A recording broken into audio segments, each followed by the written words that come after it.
Okay, everyone, thank you for joining us for the first Q&A for Black Docs Back to Natural. My name is Curtis John. I am the co-founder of Black Docs, along with Christopher Everett of Speller Street Films. Thank you again just for joining us tonight. It's going to be a very great and very special conversation that we're having with all these fantastic people who work in the realm of natural hair and in filmmaking. So thank you again for joining us. Just to let you know a little bit more about Black Docs, if this is your first time joining us, our mission is to center documentary films made by Black filmmakers who tell the stories and uncover the histories and sometimes mysteries of Black life.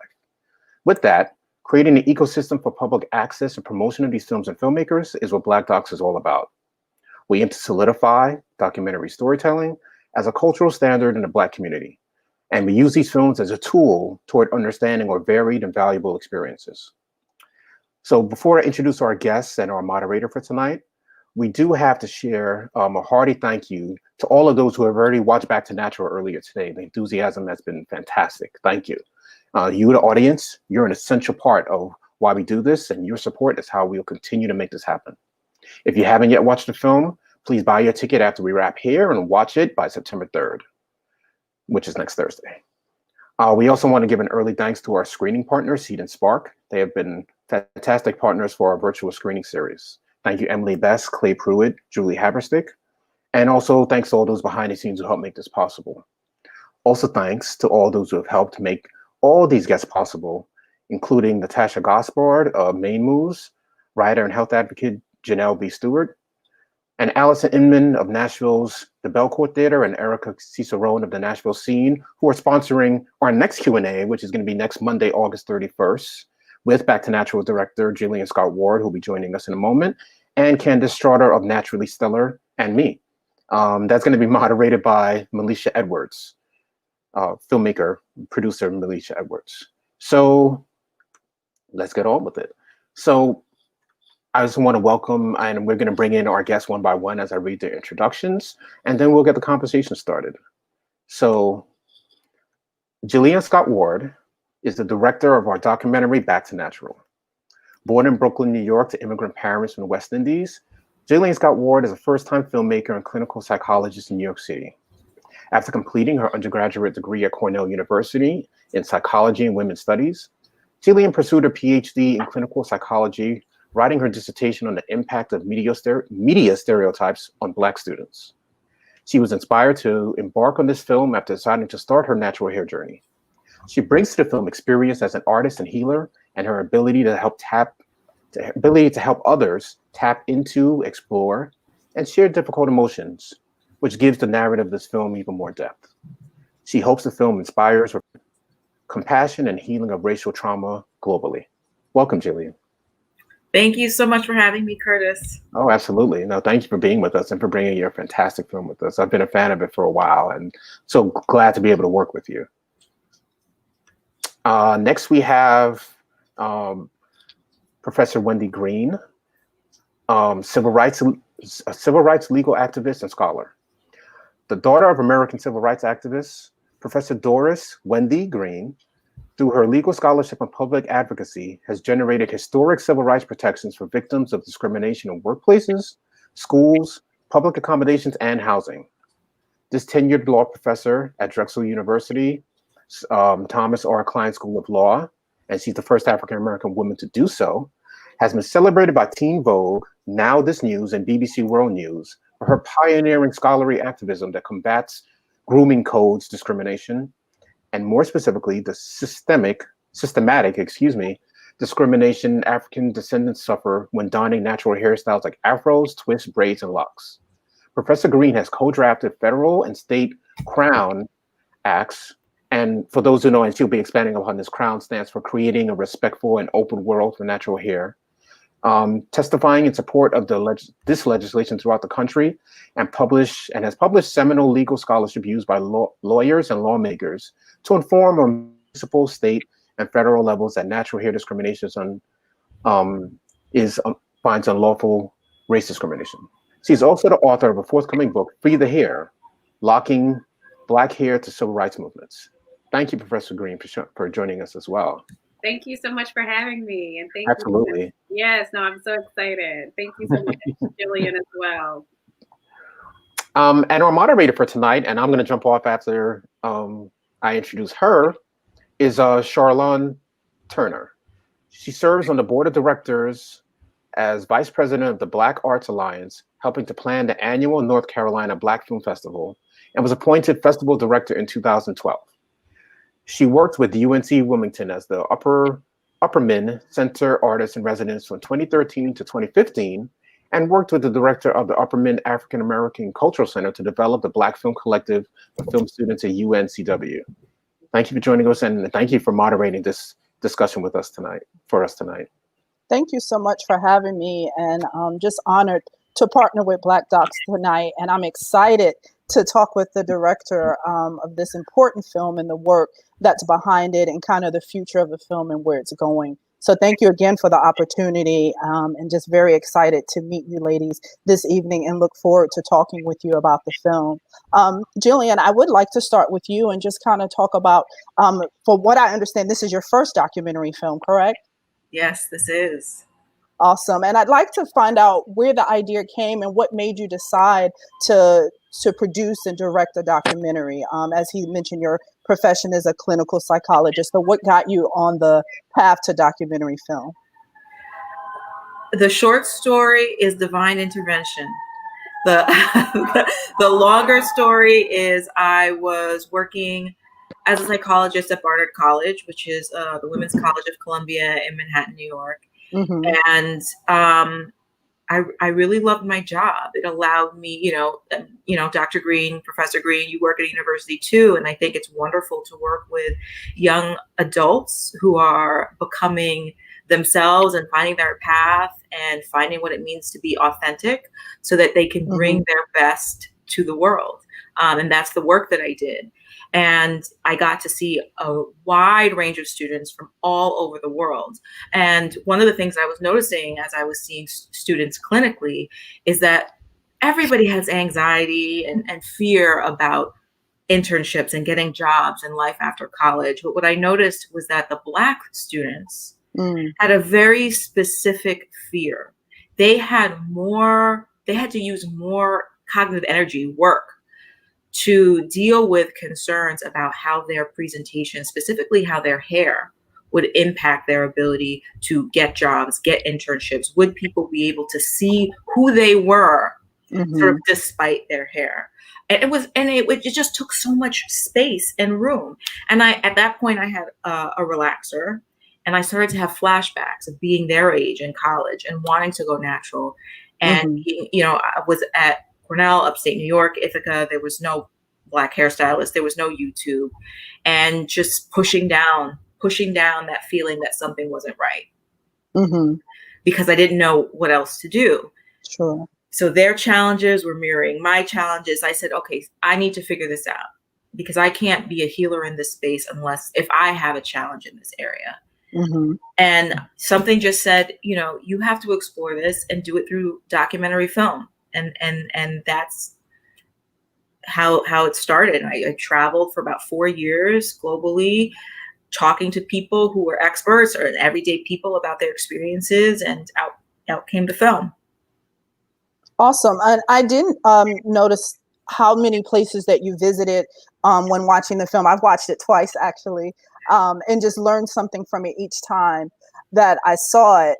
And I get into depth about, the subject matter and the goals of it. But I know that we also have filmmakers watching. So I do want to kind of cover your process for, casting, what the production was like. You mentioned traveling for 4 years. What was the total time that it took you to put the film together? We started production in August of 2013. And our first film festival was August 2017 in South Africa at the Mzansi Women Film Festival. And then our first American movie festival was the Martha's Vineyard African American Film Festival in 2017. Awesome. What was your vision for the film? I know you kind of shared how you got started, but what did you hope to accomplish by maybe it's changed. Like maybe your vision was one thing when you started, but as you put the production together, as you got it out there, talk about that process and what the path was to get it out there and what you wanted to share with the world through this project. Okay. And I'm going to be completely honest because the vision has really shifted. So I didn't have a vision. I didn't have a vision when I started. I had no filmmaking experience. I just knew that I wanted to explore something, and I had healing to do, and I knew other people had healing to do, and I needed to explore that. Awesome. How did you go about who would be in the film? I know you said it was your first project and kind of learning along the way, but how did you decide who would be in the project? Like, how did you decide which countries to go to? Right. Which hairdressers did you want to interview? What was that process like? So I'm a little embarrassed because I see Okema here and I know that she knows about casting, and she's actually like a legitimate filmmaker and producer and actress. And it's like she knew I didn't know what I was doing, but she was so kind and so nice and was like, sure, I'll sit down with you and talk. And I'm like fumbling with my camera and the lights are turning over. But but did you want to introduce her before we get in? Because it's about, too, how I met her. Sure, that would be great. And thank you so much for joining us, Okema. If you don't mind, I would just like to share your bio just a little bit so people know who you are. But we appreciate you joining the panel and sharing your point of views this evening. Okema T. Moore is an actress, singer, Emmy-nominated producer, and a writer who also directs. Starting as a child actor on Sesame Street, Okema is the creative vision behind MOOREthanEnuff Media, her multidimensional company servicing various media needs, and her personal ventures for both in front of and behind the camera. She has done a plethora of branded work for various well-known media companies, including Nickelodeon, Fox, and DreamWorks. She is the former creative producer and production manager for Netflix's A Joke, and was the main producer for Bricks TV's scripted show, The Future Is Then, which premiered as a 2019 Tribeca Now selection. She is also a producer on the ABFF 2019 Best Web Series, Little Apple, and functioned as the coordinator for both the Food Network's Chopped and owns Oprah Masterclass. Welcome, Okema. Thank you for joining us. Sorry, technology is great till it don't work. Right, exactly. Experience that. But it seems like you came in at a great time, and maybe you can tag team with Gillian on answering that question about, because documentary film is different than narrative film, and that casting process is a little different. And I just wanted you guys to share that with our audience. Yeah, so doc is very different. I actually just wrapped up producing the PBS doc on Ladylike with American Masters. Congratulations. And so that whole process, doc is just different. But when I met Gillian, don't listen to her. She may not have innately known what she was doing as a filmmaker, but as a successful, professor and educator, she knew what she had to say and she knew what she wanted to say. So it may not have been in the film execution in the moment, but she clearly we're here, so she figured it out. Right. Right. When I met Gillian and did the film, it was what, Jill? Is that 7 years ago? 6 years ago? 13 is when I started filming, and I'm not sure if you were early in that or late. So I had just grown out my Caesar. I had probably about this much hair, but it was natural. It was out hair. I hadn't locked yet. I've been locked for three years now. So I was still trying to figure out my hair thing too as an actor. I was just moving into my producer space. I hadn't started in network television, studio film, documentary, any of that. So we were figuring out together, child. And it was great to really kind of talk about it from an actor standpoint and even from a corporate standpoint, because I worked on Wall Street and in hedge funds as the only or other Black girl from about 1998 to 2015 when I left my six figures to make $10 an hour as RZA's PA at 36. So it was a lot for me to kind of figure out what this hair thing was going to be and who was going to accept me as this curvy, chocolate, bald. At the time, I had cut all my hair off after literally after we did the taping, I cut it all off and went back to my. So like I'm this bald, curvy little chocolate girl who looks 25 and is in her 30s and is a PA trying to figure it out. Who take her seriously? And in the beginning, the answer was no one. You know what I mean? I wasn't Tracy Ellis Ross, big fluffy curls. I was tight coils. And now I'm locks and half a shaved head, right? So the difference is I know what I'm doing now.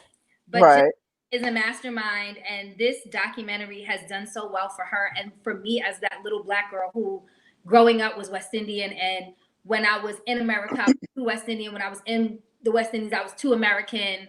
I was too dark. My hair was too tough. It was too fluffy. It was too nappy. It was too not pretty. I was not pretty. It was all the things. So this was such a salve and a balm to talk to her and talk to a woman that looks like me, who's, you know, around my complexion, that gets it. Because, you know, now in this business, you either have to look like Lupita or Tracy.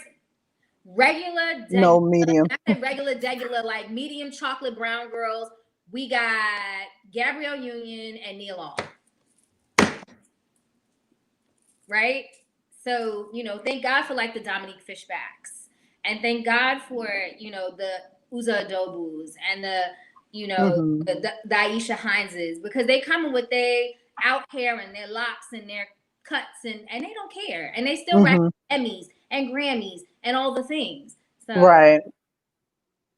Well, thank you for sharing that. And definitely a good point. And also how you point out the variety of natural hair. Like there's no one signature. It can be a shortcut. It can be long, thick, fluffy. It can be coily. It can be whatever you want it to be. And each natural head is so individual.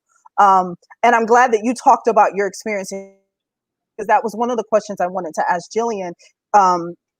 What made you go natural? I've always find that story fascinating. I know that it was unique for me, and it's usually unique for most women that I talk to. What made you? And I'd love to hear Professor Greene share her story as well. Yeah.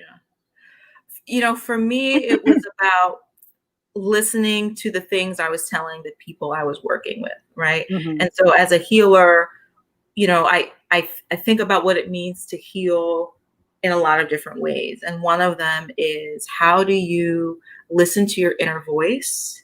How do you live with alignment with your values, right? And so I'm talking to these young women who, you know, at my job, who are coming into themselves about authenticity and about being able to distinguish between what society is telling you is okay, is beautiful, is what you should be doing with your life, and then actually being still and trying to figure out if that feels like the truth to you. And realizing in those conversations that there was something out of alignment with me, right? I was doing this thing every 6 to 8 weeks, putting this chemical in my hair. At that point, I was probably a vegetarian who didn't use any chemicals, like in other aspects of my life, but I was doing this thing that was painful, that I hated. And I never really asked myself why, right? I did for a little while, and then I pushed those feelings away. So for me, it was allowing myself, because, you know, it was really like the first 2 years after I got out of graduate school. So for anyone who's been in school for a really long time, that it's like your life opens up. So my life opened up, and I had room to actually think about who I was and what I wanted. And that was to live authentically, and that was to not have a contentious relationship with my hair or my body. So that's why I went natural. Thank you for sharing that. And I think I like the importance of, you know, your personal journey, so that you could use that with your students, share that with your patients, and teach them along the way, basically, as you learned it as well. Professor Greene, would you share kind of your natural story? Sure. Very similar to Gillian's in the sense that for me, I probably hadn't really known my natural hair texture since I was a child. And that's a lot of Black women's experience, where we don't even know what our natural hair texture is really like because of the straightening, whether it be through chemical relaxants or through extreme heat. styling since we were children. And for me, thankfully, I was in an environment at that time. I was living in Washington, D.C., and where, you know, to where your hair naturally was going to be very much reinforced and celebrated. And also you had the products. And a little while ago. So I wasn't living in what I call a hair desert. What year was this, though? What year was this? This was in 2000. Let's see, 2005, 2006. Right. So it's still, you know, it was a burgeoning industry in terms of natural hair styling products and techniques, but at least there were some on the shelves, right? And so for me, I had been in very much this contentious and what I often call sort of an abusive relationship with my hair, because literally every time I would relax it, you know, my hair would grow. My hair is very thick and curly, but also has a kind of a dry texture to it, so it can withstand something that takes a lot of heat for it. I didn't realize that until it was around, I was my 29th year on this earth, that it became really apparent to me, okay, half my hair is falling out on one side and the other side is doing just fine. I keep having to cut, grow over all of these years. And so finally I just said, no more. This is it. This is enough. And then endeavored to what I call free the hair. So I freed the hair, and I made a goal for myself that by my 30th birthday, I would just wear it. I would just rock it as it naturally is, and we will see what it looks like. And I honestly haven't looked back. And that's been over a decade now. Oh, wow. And you ladies are beautiful, and each of you represent natural hair in different ways. And I'm so glad that people get to see that.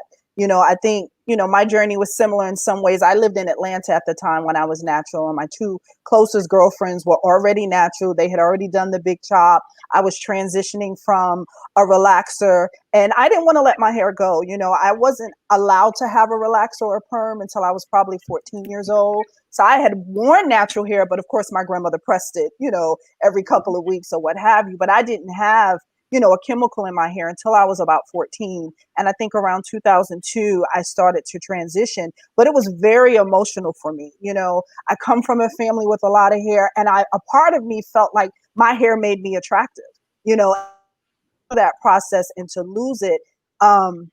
It was troubling for a little while, you know, the different stages. And I eventually did do the big chop. I didn't go to a Caesar cut, but I had the very short, what I call the baby doll, kind of little afro curly fro or what have you. And then, you know, growing it that mid stage where it's not long, it's not short. What is it doing? Trying to find people to do your hair. Atlanta made it easy because I had that support. But then a year later, I moved back to North Carolina, and no one was natural here. I lived in Wilmington, not culturally diverse at all. And that was very difficult, you know, trying to figure out how to style my hair on my own, and then trying to find people who could do it, and without someone talking me into putting a texturizer in it, putting a relaxer in it. You know, I know you talk about it in the film, thinking your hair is going to be one way and trying to achieve one curl or style when your hair is something totally different, you know?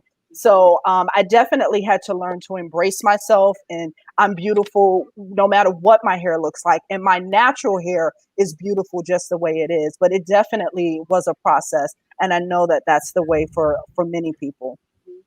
It's hard.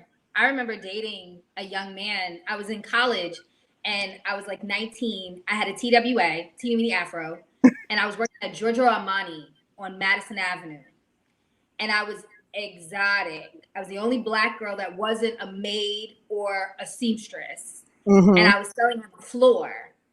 And they used to make really these really inappropriate comments. But I was dating a Dominican guy, and his mom didn't know I spoke Spanish.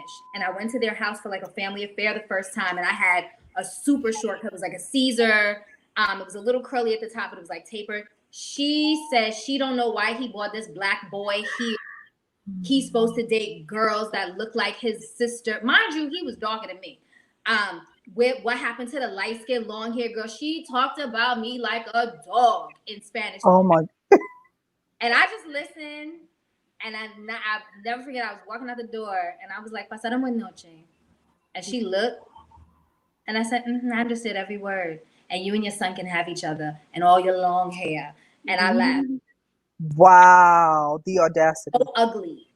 I felt so ugly that somebody darker than me. Right. Like from the Caribbean house, because I don't care what Dominicans, y'all from West Indian like me, dogged me out. Right. Never again when I let somebody make me feel that way because of my hair. Right. And every day I have somebody ask me about my locks. Every single day. Mm-hmm. And it's important, you know, we talk about how society views our natural hair, but it's also important for us to acknowledge and embrace how we feel about our natural hair and how our families and, you know, our mothers and our grandmothers, you know, like I said, I came from a family with lots of hair. Most women in my family have it, but they always kept it straight. And I know that when I went natural, that was not cute. You know, that wasn't the greatest thing to do. And when you talk about the dating situation, I know when I lived in Atlanta, I dated a guy, had just cut my hair, and I went to visit, I met his mom, and my hair was short, and she said I was bald headed. Never in my life had I heard that, because I've always had tons of hair. But at that time, and I remember, you know, having to digest it and just like, how dare you? And this is a Black mother, you know, like, how could you say that about another young woman? But I appreciated that also in the film when you talked about that ritual of how we got our hair done and getting it pressed. You know, I get it pressed on Saturday, go to church on Sunday, and then on Monday when I went to school, I was a poof ball. You know, I had the poodle curls because my hair had just sweated and reverted back. But I just think that's so important. You know, and you talked about the young girls, and I'm still tenderheaded to this day. I learned to do my hair on my own very early because I just don't like anyone else to do it. But how that traumatizes you and it stays with you, you know, as you get older, and you kind of have these negative connotations with hair. You know, can you talk about that a little more, Gillian? I mean, when you think about the way that racism impacts us, we think about, I mean, you know, we can go from redlining to, you know, what's happening with how schools are funded and not getting, you know, all these kinds of tangible things. But how often do we think about what it does to our bodies, right? And just the amount of pain that our young Black girls are normalized to experience starting at 7 years old, right? I remember just like feeling my scalp burn and just pushing it away. Just, you know, that pain is good, right? And what lessons do we teach our children really explicitly about pain and about how the body should feel and about what is okay to do to the body? So, you know, I just think that that's one of the ways in which we have to heal, right? In which we have to learn that things should feel good, you know, and it's okay to feel good and things shouldn't hurt. And when they do, that's information that maybe we shouldn't be doing that, you know, let alone the impact of the chemicals long term on our bodies. You know, I just had a baby, and I think about how, you know, a lot of Black children are actually born early because of the impact of the chemicals that Black women are using on our hair. So even before your child is born,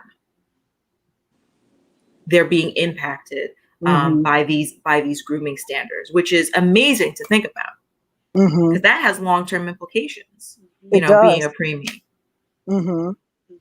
Definitely. Was I? Oh, okay. I thought someone. Did I answer your question? I don't. Yes. I got lost. That's fine. I think it's really important, Gillian, what you just said, because I know when I was growing up, you know, a lot of the stories that were told to other women was that you didn't straighten your hair, you didn't get a relaxer while you were pregnant. Now, I don't know if they actually knew what the impact or the consequences might be, but that was definitely something that kind of the old wives' tale, if you will, was being circulated throughout the South, where I'm from. And then to that point, is that now that, there's been research that actually confirms exactly what you're talking about in terms of the physiological consequences of chemical straightening, long-term use of chemical straighteners on our hair, like potentially heightened risk of uterine fibroids and uterine cancer and breast cancer amongst African descendant women because of these chemical relaxants. And then obviously this is about our reproductive health, right? Mm-hmm. So, when I talk about this issue, I absolutely, to your point, say, if you care about Black women's health, you have to care about our hair. So I really appreciate the fact that you're talking about that, the psychological and physiological and physical consequences of natural hair bias and discrimination, and not only talking about it today, but also in your phenomenal documentary. Mm-hmm. And also the psychological pain that you hold if you have these memories of being treated like this by the mother of someone that you date, or having people say negative things about you growing up. We hold, if you talk bad to your kid, they're not going to hate you. They're going to hate themselves. Mm-hmm. Right. And how, even if it's not conscious, whenever you fight your body or feel negatively about it, that a part of that, it can be, and it's not for everyone. I know people get really upset about that, but not self-acceptance, and also really strong, but like self-hatred. But a lot of people do hate their hair. They hate themselves. And it's a lot of this messaging that's going on about what makes someone worthy, what makes someone beautiful. And we have to be really careful with what we tell our children, but also what messages we tell to our peers, and ourselves, by the things we say, and ourselves. Yes. Like I have to always remember to speak kindly to me, because I'm always listening. Like everything I say, I hear, and I don't always have the nicest things. Even when I locked, it took a while for me to like I cheated. I didn't start my locks from scratch, because the Jewish person that was representing me was like, yeah, no, you can't do that. And I listened. And so I got lock extensions, grew those out. And as they grew out, I would just clip them till it was all mine. But I skipped a very important bonding moment for myself by starting from scratch, by not starting from scratch. And in the film, Gillian, I loved when you were at the salon in Paris, and how the women were talking about like hair and what was beautiful. And I was like, I remember that was something that you had taped like in the latter days of your principal photography. And when I saw it, it was a new piece for me, because I had seen the rough cut without that. And it was like, wow, this really took the film to another place, because I was watching women that look like me that aren't from here, or that aren't West Indian, right? That are from Europe, and they have a whole other set of things that they're dealing with, but they're not so different. And I think that's one of the impacts of your film for me, that it doesn't matter the pocket of the world you're in, we all go through so much trauma and lack of self-acceptance because of hair, even with the numbers. So if our hair falls into 2, 3, and 4, 8, but what's 1? Who's 1? And why are they 1? And we get all other numbers. That's a good point. And I know that we have another guest joining us, but there were 2 things that I wanted to point out that I appreciated in the film. One of the people that you interviewed shared how we are the only people that are not encouraged to embrace our natural state of hair. That just says so much. Every other culture is entitled to their hair and their texture and what their hair does. Is to me the most unique, but we're not allowed to embrace that. We're not allowed to love it, and we're told that we have to change it. And I know that we're going to talk about some of the politics behind that in just a little bit, but I just wanted to say that that was something that resonated with me. And I also found it interesting when you were talking about afros and how, we're always taught to diminish our look and our style, all the while other cultures embrace it. And I was so surprised when I saw that, when you show the white women with the afros, they look like maybe back to the 1800s, and how you've always told us that it's too political, it's too powerful, it's not acceptable, you can't be in this place with that look, but yet you take it, you steal it from us and make it and try to make it yours, and it's okay for you to do it, but it's not okay for us, and it's us naturally,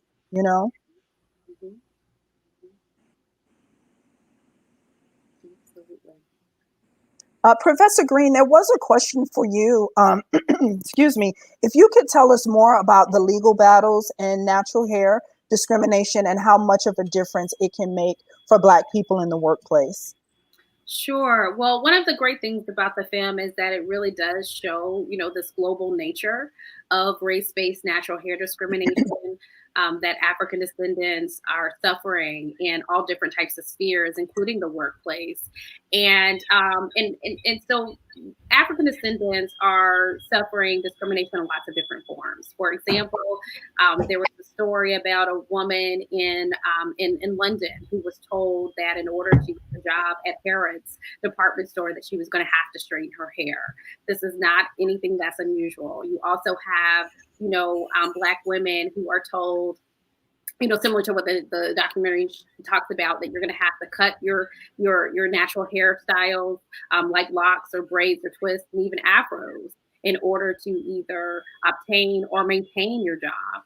More recently, we've had allegations in a federal civil rights case that challenged discrimination on the basis of race, whereby a Black woman alleged that her co-workers were actually circulating a petition that they were to sign if they thought that her natural hairstyles were unprofessional. So we are often raised. And unfortunately, in that case, the federal district court found that did not constitute unlawful racial harassment. And so this is where, why we have the Crown Acts, for example, the Creating Respectful and Open World for Natural Hair Acts that are being implemented, introduced, and passed throughout the United States, and also recently introduced on the federal level, which, again, as they mentioned, I had a privilege of co-drafting that legislation that was introduced by Congressman Cedric Richmond and Senator Cory Booker, because basically it's a response to the federal court decisions that have declared that natural hair discrimination that African descendants suffer in the workplace is not unlawful race discrimination, except for in the cases of afros. So if you have an afro, right? So I see Okema's face. Right. If you have an afro, then it is race discrimination, because they perceive it as an immutable characteristic of Blackness, afros. It's something that we're born with and that only Black people can possess, is their understanding, right? Mm-hmm. But if you lock, braid, or twist that afro, then magically it's no longer about race. It's about culture, because it's mutable or changeable in nature. And since the Civil Rights Act of 1964 does not prohibit discrimination on the basis of culture, it is outside of the bounds of our federal civil rights laws, and therefore employers are free to regulate, discriminate, stigmatize, harass, base compensation, promotion decisions, hiring decisions, termination decisions on those grounds, because it is not protected under our federal civil rights laws if you lock, braid, or twist your natural hair texture or are wearing protective hairstyles. And that's where the Crown Act comes in, because it clarifies that natural hair discrimination is race discrimination. Yeah. Wow. Thank you for sharing that and just really, breaking that down. And I want to talk about it some more as well, because I wasn't aware of those details personally. Right. We do have our another guest joining us, and would like to dive into the Crown Act and the details of that and what we can do to help move that along in the process. But if we can just take a moment to welcome Ajawa Asamoah for joining us with Social Impact Strategist and Crown Act Champion. Greetings, founder of ABA. Did we lose it? Did you lose me? No, Charlon. I'm here. No. Are you there? We can see you. Charlon. You can't hear me? We see you. Can you see us? Yes. Awesome. You can't hear me? Yeah, we can. We can. Welcome.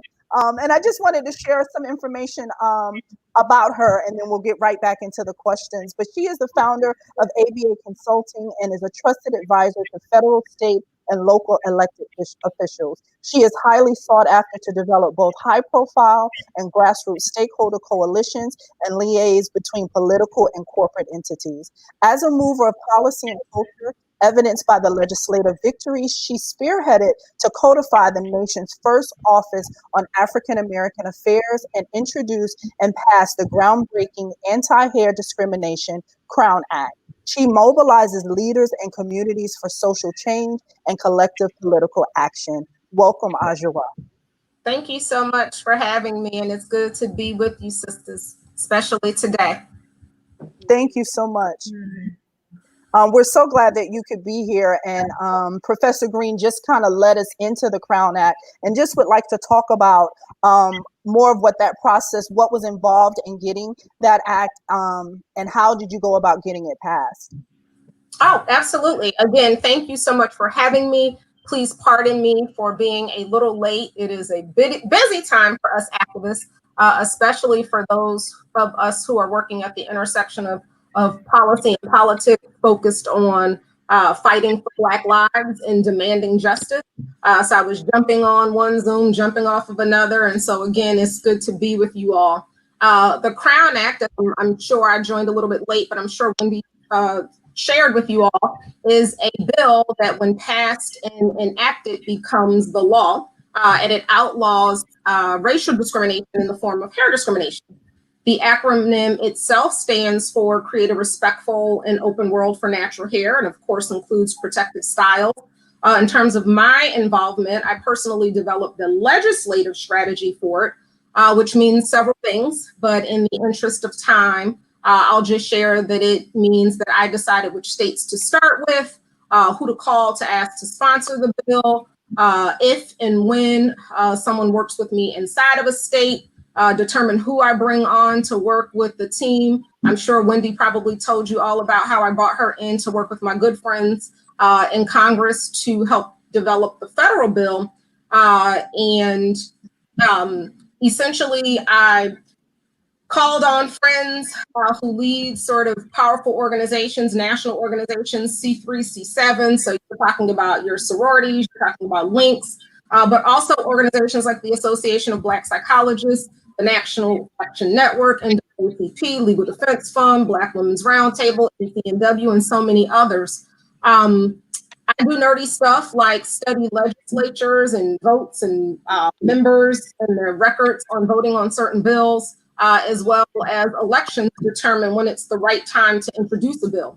I work directly with the elected officials to strategize and determine what's needed in order to get a bill from being just introduced and to ensure that it's passed, because sometimes bills will be introduced and if there's not, a strategy that supports its passage, then it can potentially die. And so I determine what's needed and I provide that, but I do not work alone, and there is no time or space to erase Black women. So I need to acknowledge the names of the other sisters who I have worked with since the very beginning, including Marcy and Melanie and Arlena and Kelly and AC, and I'm sure Wendy probably mentioned all of those folks.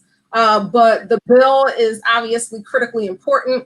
I am assuming that you all have talked about the whole history of the policing of Black bodies. I'm sure that conversation was dynamic. Policing of Black bodies to include Black hair. The bill is essentially about protecting our right to rock our crowns as we see fit, to include this head wrap I'm wearing today, and whether or not we want to, lock it, twist it, braid it, straighten it, perm it, if we so choose, because it really is about protecting the choice that we have the freedom to do that. Awesome. Thank you so much for sharing that. With all the work that you all have done to get the act where it is, what are the next steps? What needs to be done in order to get it passed, and what can everyday citizens do to help push that legislation along? You want to start with me? Sure. Okay, so in order for a bill to pass, you have to have a couple of things, and I call it sort of your perfect storm. And without going too far into what political strategy looks like, you actually have to have somebody with the credibility to pass it. Not all legislators are created equally. Some have relationships across the aisle. Some have relationships with other members. And so we actually need to have the votes necessary in order for the bill to pass. And if we don't have the votes necessary on the front end, we have to have the ability to get the votes, meaning we have to be able to go in and negotiate what is required that will get you to vote for this bill. We are obviously in an election cycle, and I will not bother with partisan politics, but what I will say is that as a community, we have to ensure that we are electing people who would vote for a Crown Act. Even if they're not able to introduce it, we have to ensure that we are electing people who are very intentional about policies that will advance our community. And it's our responsibility to hold people accountable once they go from being a candidate to an elected official. So we have to have people who would actually vote for the bill. And then we have to be able to mobilize the organizations that I shared that we brought together in terms of a coalition when it's time to go and provide expert testimony. With Wendy, I'm sure you probably told them how many times you testified and talked about why this is critically important. So we haven't gotten there yet, but we need people to go. He blew it with all the I'm going too far. We need another hour to talk about that.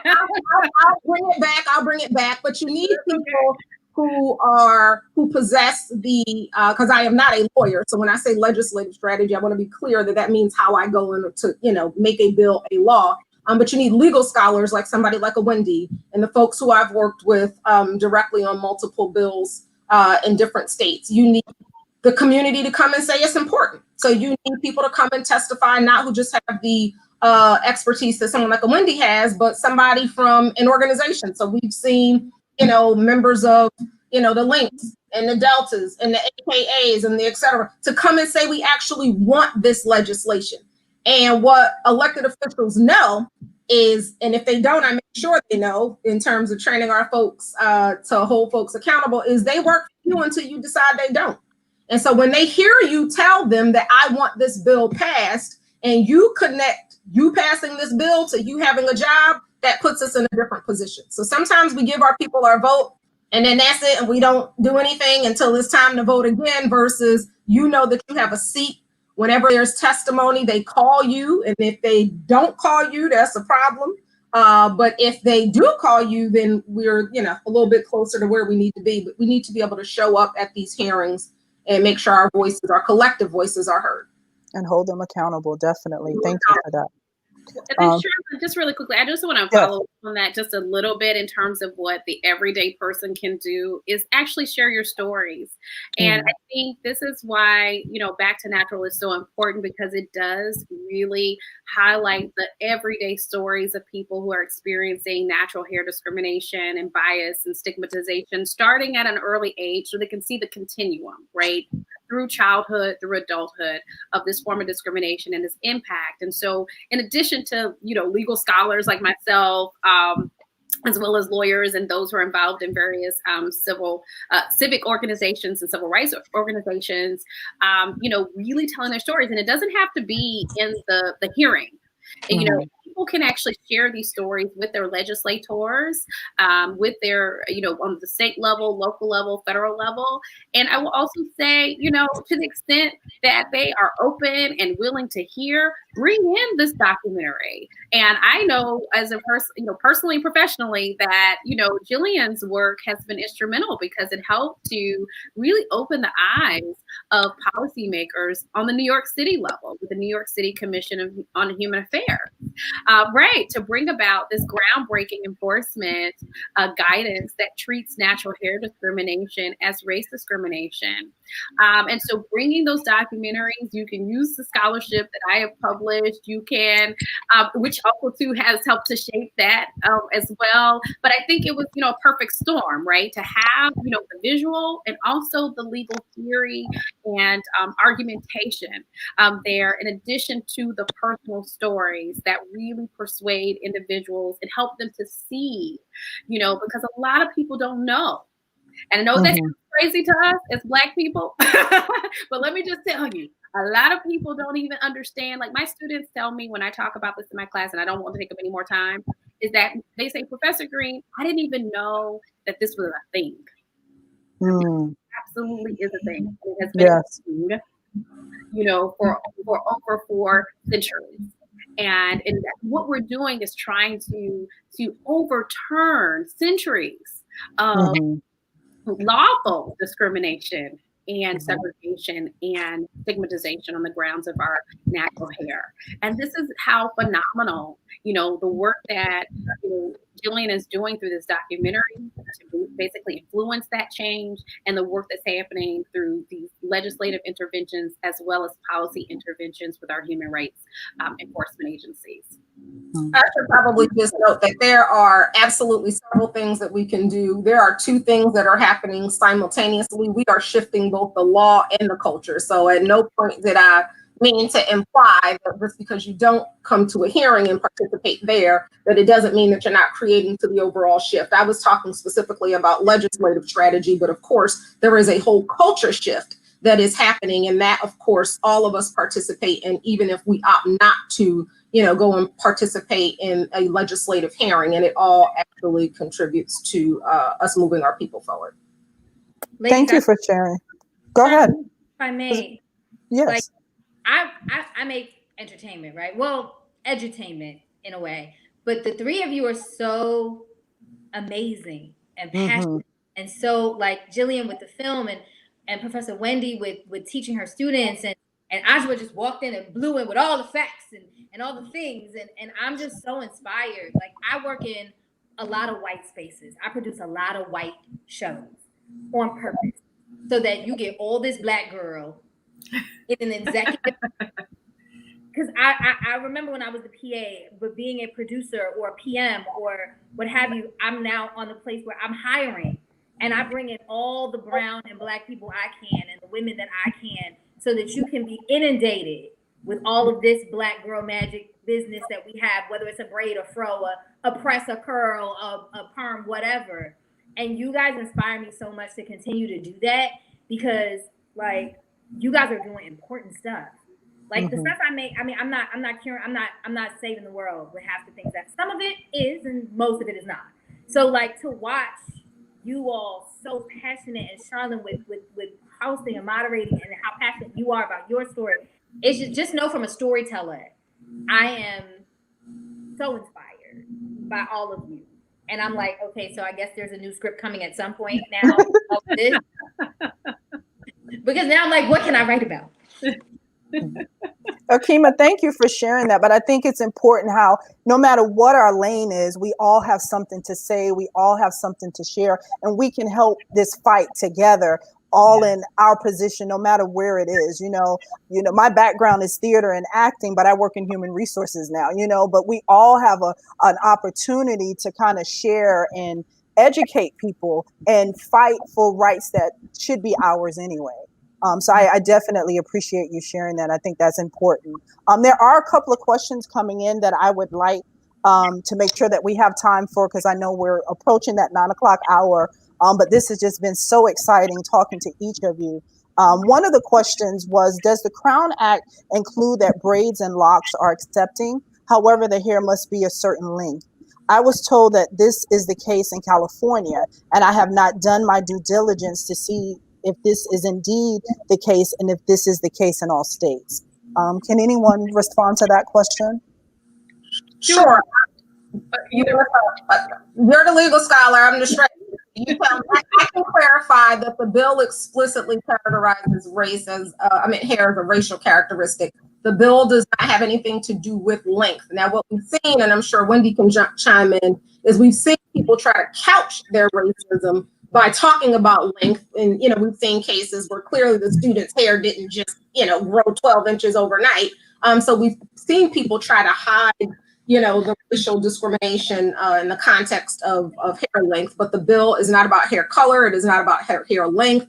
It does not trump safety standards. It is explicitly about protecting our right to wear our hair the way we see fit by explicitly categorizing hair as a racial characteristic.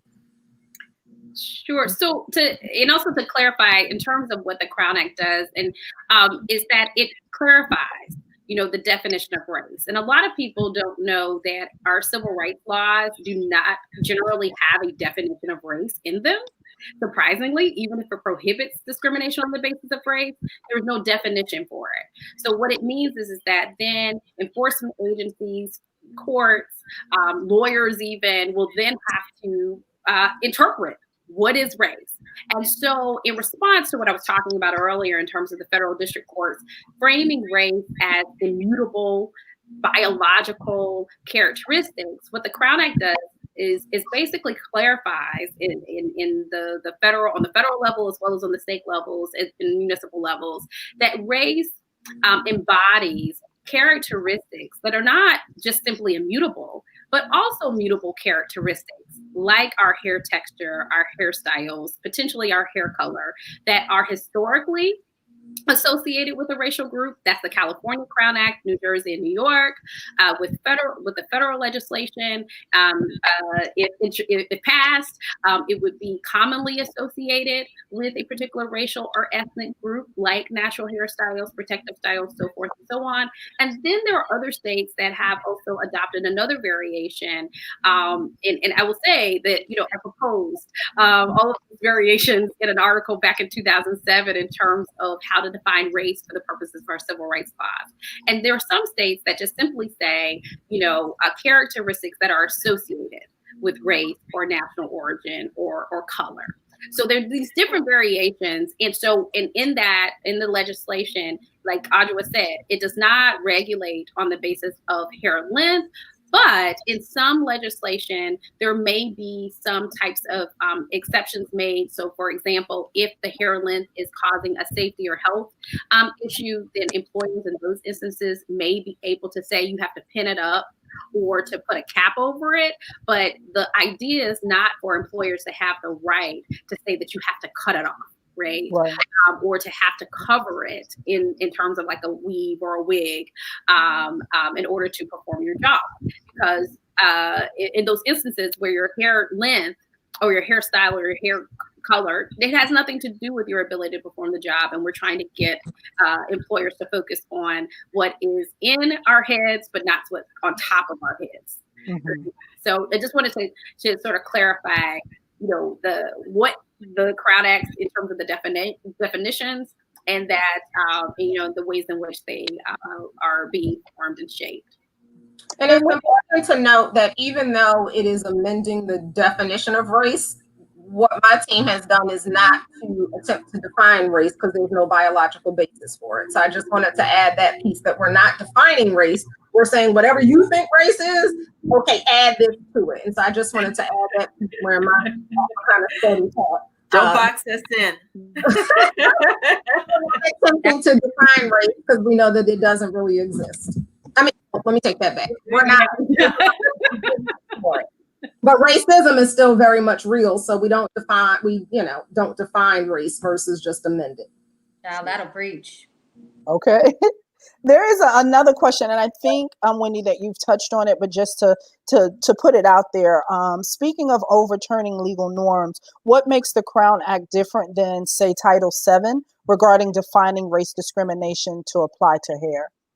Sure. As I mentioned before, with Title VII, the ways in which the federal courts have interpreted Title VII is that race discrimination constitutes discrimination on the basis of immutable characteristics. And those are characteristics that we're either born with, that in the court's mind, only characteristics that people of a particular racial group possess. Well, there's no one racial characteristic that any of us possess. So, for example, a white person can have brown skin, they can have locks, they can have braids, and similarly, Black people can have light skin and they can have straight hair, right? But all of these characteristics have been racialized. And so, what the Crown Act does, basically, again, it clarifies that race discrimination is not only animated by characteristics that are immutable or unchangeable or those that we are born with. They're also animated by mutable, changeable characteristics like our hair texture, hairstyles, our hair color in some instances, the sizes of our nose, the thickness of our lips, where we live, the clothing that we wear. And so really trying to get our civil rights laws to really reflect the kind of the vastness of discrimination that occurs on the ground on the basis of race. And so that is the difference, that we're not trying to have this restrictive definition of race as immutable characteristics, but really be broad in nature and encompassing all of the discrimination on mutable, changeable characteristics that have been racialized throughout history and even contemporarily. And so at that point, I really thank Gillian again for this documentary, because it really illuminates, the vastness of this discrimination, the global nature of it, as well as the emotional, psychological, physical, physiological, and even economic harms that really helps to shape this legislation and other legal interventions. Thank you so much for that. And Gillian, I don't want to deter, but I do want to kind of talk about what your plans for the film are, what's next for this project. Do you have other films that you will make? If you could talk about some of that. I know that we're close to wrapping up, but I kind of wanted to hear a little more of that, if you don't mind. What's next for the film? I hope to continue to tour with the film, to do what I've been doing globally for the past few years, using the film for different types of workshops. I started doing a healing workshop, mostly for young people and adults of African descent, where we watch the film and then we do a whole exploration. What were you taught in your early life? What do you say to yourself?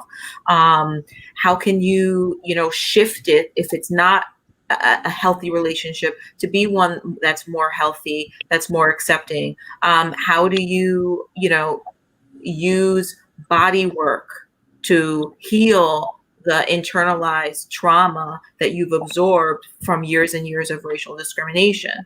I also use it for anti-bias training. Professor Wendy, you mentioned that I was working with the New York City Commission on Human Rights. And, when that first case of the celebrity hair salon was settled, I did trainings for them with their stylists to, help them understand why the organization, dealt with the legal case that they dealt with, and how they can make concrete changes within themselves as stylists to understand how they developed bias beliefs, and what they can do concretely within their professions, within cosmetology schools, which, are, have challenges that they don't teach natural hair, and if you watch the film, you see in France that they actually teach that natural hair, is a genetic problem. So working with that organization, and I would like to continue to also work with legislators and legislative bodies with the film, so that people can really understand how deep the issue is, how globalized the issue of anti-Blackness is. So continuing to use it in a lot of different ways. Thank you for sharing that. There was one more question from the audience that I wanted to give you an opportunity to ask, to answer. And they were asking, is there anything that you would do differently with the film today if you were remaking it? Or as you look at, all that's come from this particular project, is there anything different that you would have done? Everything. Everything I would do today. I'm just thinking about the case. I'm sorry, I don't remember his name, but in New Jersey, where the wrestler had his hair cut off, and I remember calling the body that was responsible for the rules. And I would have loved to film that conversation, because they were basically like, this is not discrimination. I was there. You know, it was a hazard. And I think that would have been a great addition. I would have loved to, you know, I think creatively, Okema, you could, you know, appreciate that, is have actual more styling of the hair in the film while people are talking, so people can really understand sort of the beauty, the texture, and all the amazing things that people can do. Like, we had a little bit of that, but I think as I'm developing as a filmmaker, I just see visually lots of things I could have done differently. And then, of course, bringing in the legal aspect. You know, I had lawyers in the film, and for years, I was just asking people, why is this legal? Why is this legal? And nobody could tell me why until I got involved with the New York City Commission on Human Rights. But I would have loved to add that in. But again, I was told no one wants to watch a movie that's more than an hour. So I probably couldn't fit all of that in. But maybe there's a part two. But I will, you know, I am continuing to make films about healers. I think 2 Decembers ago, I started filming my next project called Healers, where I went, traveled around the Caribbean. While I was showing Back to Natural throughout the Caribbean, I also started filming healers there, and followed a group of Reiki healers, energy healers that exist on 10 different islands, and hope to do some more work on how we use energy, how we use psychedelics and other things to heal ourselves from, you know, hundreds of years of trauma. Awesome. Well, we would love to see those films. Please let the North Carolina Black Film Festival know. I'd love to screen, maybe even have you come to Wilmington and talk and share your work with the Wilmington and North Carolina for that. But I really appreciate you sharing that. Ladies, we are close to wrapping up, but I do want to give you an opportunity for any closing comments, anything that you want to share or reinforce. It has been an honor to talk and meet all of you tonight. I appreciate Black Docs asking me to moderate. It has been absolutely amazing. I think Okema described it the best. But just being able to, the dynamic of each of you and the Black girl magic that you bring, and just sharing in your lane, from the legal aspect, from the artist aspect, to the legislation and policy, even as an artist and an actor and a producer. It's just been just a great opportunity for me. I've learned a lot personally, and it's just been awesome meeting each of you. And I thank you so much for sharing what you've shared with me as well as our audience tonight. But and I know that Curtis and Chris are going to come on and, you know, do their thank yous and close everything out. But I just wanted to say that personally to each of you, and just give you an opportunity to share any closing comments or remarks before we wrap up. But thank you again. I would like to encourage people to obviously watch the film with their families, with their communities, and be intentional about creating a space where you can talk about this topic in a way that's healing. Thank you, Gillian. Professor Greene? Sure. Well, I just want to say thank you again for the opportunity to talk about Gillian's, like I said, phenomenal documentary, and also the important work that it is doing in our communities, and personally, as well as in the legal and social spheres.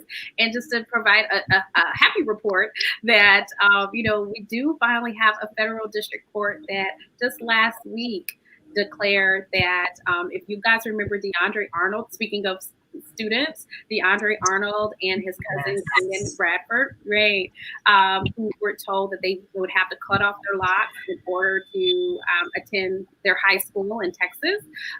Just last week, we have a federal district court for the first time to declare that that grooming policy that was regulating their locked hair could amount to sex discrimination, as well as race discrimination, yes, and an infringement upon their cultural expression.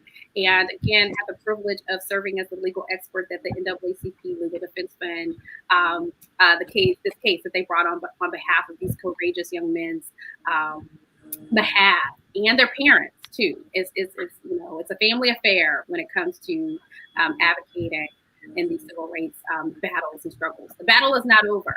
And this is why, Gillian's work is still so very important, because there's still more work to be done and to free the hair. Yes, to free the hair.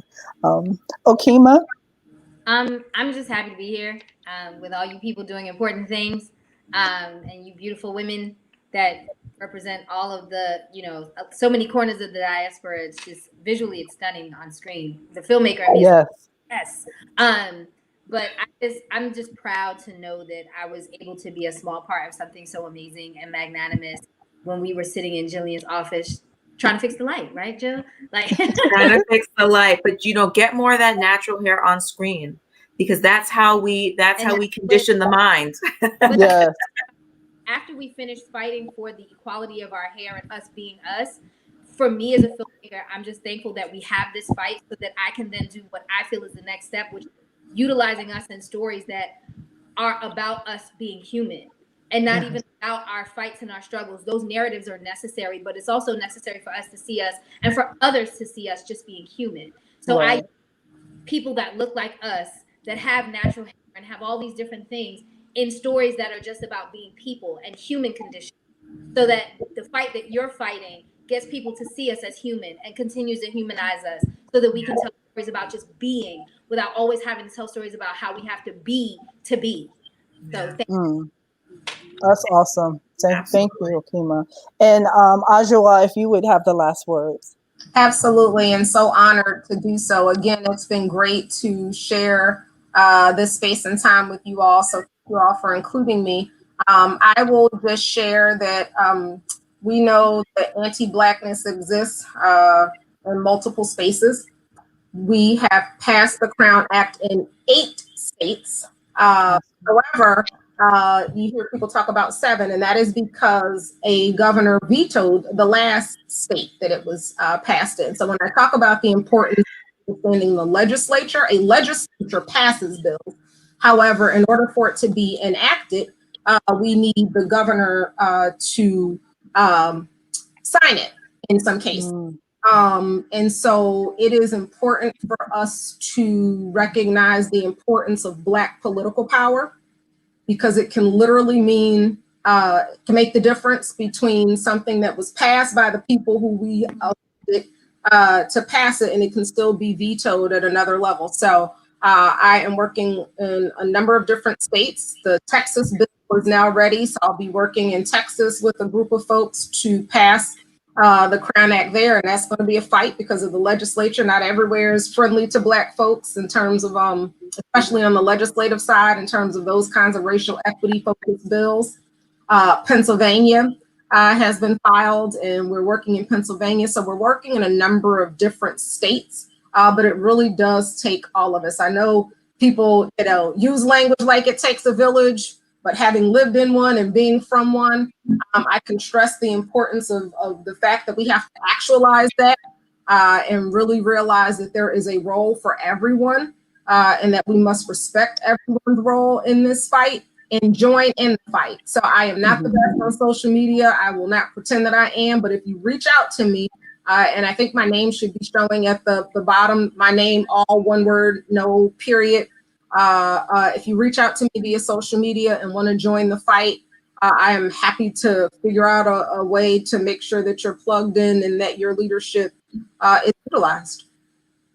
Awesome. Thank you for sharing that. And I just want to, I know I invited quite a few people to join us tonight and to tune in, and different organizations that I know in our area, the sororities that are out there, my soros, just to get involved, to do what we can to fight this fight. Like she said, it takes all of us, and we can all do a little bit. There's some natural hair groups that are out there, people who are starting their own natural hair products. It's important for us to do every little bit that we can so that we can change these policies for the long haul, not just temporary. So again, thank you, ladies. Thank you so much for all that you've shared and how you've educated us tonight. So just important information, and I just appreciate your time. And I believe Chris and Curtis will be coming back any second now, but thank you again so much. Well, thank you, Charlon, for moderating, and thanks, Gillian, again for this important documentary, and Okema for featuring, and Ajua too for all the work that you guys are doing. Thank you. Yeah, thank you all. This was even more amazing than we expected. and we expected it to already be amazing. So thank you all for joining us. I just want to say, we have another Q&A next Monday. That's actually been coordinated by the Belcourt Theater in Nashville, Tennessee. So it's good to see that people in the Midwest, especially because a lot of times we keep hearing about stuff really on the coast, are interested in really joining these conversations and having frank discussions about it. So the Belcourt Theater and the Nashville Scene are hosting our Monday Q&A, where Gillian will be joining us again, and natural hair blogger Candace Strada will be joining us, and that will be moderated by Melisha Edwards, who's a filmmaker out in Nashville as well. So join us for that. That's next Monday. The link is right on. If you go to blackdocs.com, which links to the Seed&Spark page, you can RSVP for that. And we look forward to having you. And I just want to say, free the hair. I love that. And Chris, if you have anything else to say to close, I'm good. But I just wanted to say, man, this was a great conversation. I was loving it. All you ladies, you inspire me as well. And also I got to give a big shout out to my lady, Charlon. If you guys don't know, I think I told Gillian already, me and Charlon are engaged. So wedding date is next month, actually. Oh, congrats. Thank you so much. Thank you. Black love. We love love. Black joy is part of the resistance. So we got to. Yes. Engage, baby. Awesome. Well, hopefully we'll see you get the everything like through social media. Yeah, definitely. Instagram. Definitely. We'll see And Curtis, I wanted to ask, especially if you guys can share information on how people can get involved, links, maybe your social media handlers, just so people can connect. I know I'd love to connect with you all personally as well, but that way people can get involved and see what's going on and what's next. I think people would like to stay in touch with you. We will definitely do so. We've been linking everybody mostly in Instagram posts, but we'll keep doing it, and we'll do it again, especially when we post to say how beautiful and successful this was tonight. So thank you. We'll do so. Thank you. And thank you for inviting me, and thank you, Chris. All right. Good night, everybody. Thank you again. And, look forward to next time. Be blessed. Bye-bye. Thank you. Bye-bye.